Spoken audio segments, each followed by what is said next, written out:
টানা 1 ঘন্টা সহবাস করা সম্ভব যেভাবে কোনো মেডিসিন ছাড়াই, প্রাকৃতিক উপায়ে।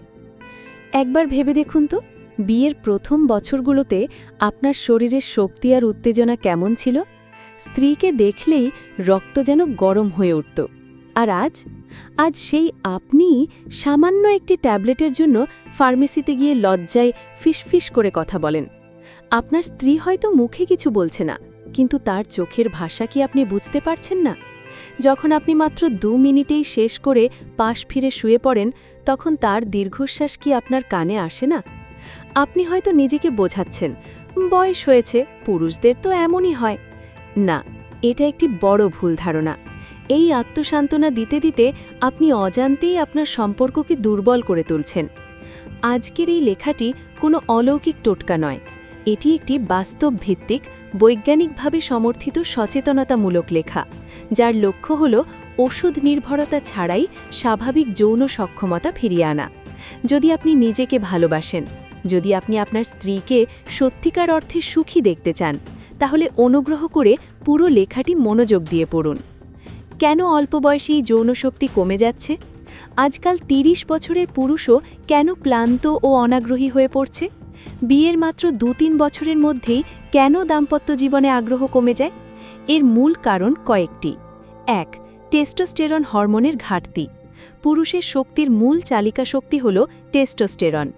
অলস জীবনযাপন, শারীরিক পরিশ্রমের অভাব এবং অতিরিক্ত মানসিক চাপ এই হরমোনের মাত্রা কমিয়ে দেয়। মানসিক চাপ বাড়লে কর্টিসল নামক হরমোন বৃদ্ধি পায়, যা টেস্টোস্টেরনকে দমন করে। 2. রক্ত সঞ্চালনের সমস্যা। যৌন উত্তেজনার জন্য লিঙ্গে পর্যাপ্ত রক্ত প্রবাহ প্রয়োজন, কিন্তু অতিরিক্ত চর্বিযুক্ত খাবার ও ফাস্ট ফুড ধমনীগুলো সংকুচিত করে দেয়, ফলে রক্ত ঠিকমতো পৌঁছায় না।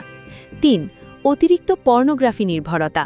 মোবাইল বা স্ক্রিনের কৃত্রিম উত্তেজনায় অভ্যস্ত হলে বাস্তব সম্পর্কের প্রতি আগ্রহ কমে যায়। মস্তিষ্ক তখন বাস্তব স্পর্শে আগের মতো সাড়া দেয় না। 4. পর্যাপ্ত ঘুমের অভাব। প্রতিদিন 5-6 ঘন্টার কম ঘুমালে পরদিনই টেস্টোস্টেরন লেভেল উল্লেখযোগ্যভাবে কমে যায়। দাম্পত্য জীবনে ভুল ধারণা। শুধু বীর্য ধরে রাখাই কি পুরুষত্বের মাপকাঠি? আপনার স্ত্রী কি তৃপ্ত হয়েছে? তার কি শারীরিক ও মানসিক সন্তুষ্টি হয়েছে? অনেক নারী মুখে কিছু বলেন না, কিন্তু দীর্ঘদিনের অপূর্ণতা তাদের মানসিকভাবে বিরক্ত ও দূরত্ব তৈরি করতে পারে। অন্যদিকে নারীদের ক্ষেত্রেও হরমোনজনিত সমস্যা, আয়রনের ঘাটতি ও মানসিক দূরত্ব যৌন আগ্রহ কমিয়ে দিতে পারে। এই বিষয়গুলো নিয়ে খোলামেলা আলোচনা না হলে সমস্যার সমাধান হয় না।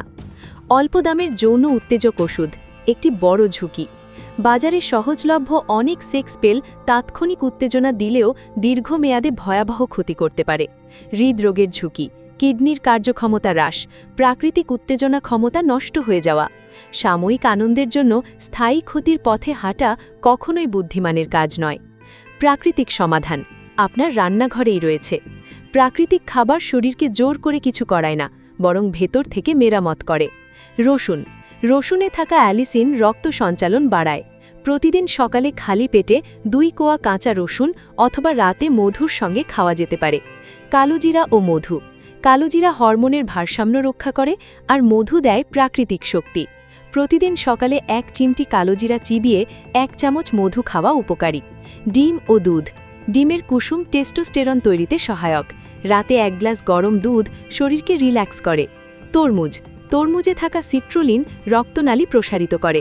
এটি প্রাকৃতিকভাবে ইরেকশন উন্নত করতে সাহায্য করে। ডালিম স্ট্রেস কমায় এবং রক্ত প্রবাহ উন্নত করে। প্রতিদিন 1 গ্লাস ডালিমের জুস বা একটি আস্ত ডালিম খাওয়া যেতে পারে। বাদাম ও বীজ। বাদামে থাকা জিঙ্ক টেস্টোস্টেরনের জন্য অপরিহার্য। প্রতিদিন 1 মুঠো মিশ্র বাদাম যথেষ্ট। অশ্বগন্ধা ও শিলাজিৎ। এগুলি মানসিক চাপ কমায় ও শরীরের শক্তি বাড়ায়। বিশ্বস্ত উৎসের হলে দুধের সঙ্গে গ্রহণ করা যায়। যেগুলো এড়িয়ে চলবেন: অতিরিক্ত সোয়া জাতীয় খাবার, চিনি ও মিষ্টি, ফাস্ট ফুড ও প্রসেসড খাবার, ধূমপান ও মদ্যপান। 7 দিনের সহজ রুটিন সংক্ষেপে: সকালে পানি, রসুন, মধু, কালোজিরা। পরিমিত পুষ্টিকর খাবার, বিকেলে বাদাম। রাতে হালকা খাবার ও পর্যাপ্ত ঘুমের আগে মোবাইল ব্যবহার এড়িয়ে চলুন। শেষ কথা, যৌনতা কেবল শারীরিক নয়, এটি মানসিক সংযোগও। ভয়, চাপ আর অতি প্রত্যাশা পারফরমেন্স নষ্ট করে। নিজেকে সময় দিন, সঙ্গীকে সময় দিন। ফোরপ্লে, কথা, যত্ন সব কিছুরই গুরুত্ব আছে। আপনার স্ত্রী বিলাসিতা চায় না, সে চায় আপনার উপস্থিতি, আপনার আন্তরিকতা। ওষুধে নয়, অভ্যাসে ফেরুক শক্তি। আপনার মতামত কি? এই লেখাটি পড়ে কি নিজের কোনো ভুল বুঝতে পারছেন? আপনার কোনো প্রশ্ন বা অভিজ্ঞতা থাকলে মন্তব্যে জানান। বিশেষ দ্রষ্টব্য: হার্ট, কিডনি বা জটিল রোগ থাকলে নতুন কোনো খাদ্যাভ্যাস শুরুর আগে অবশ্যই চিকিৎসকের পরামর্শ নিন।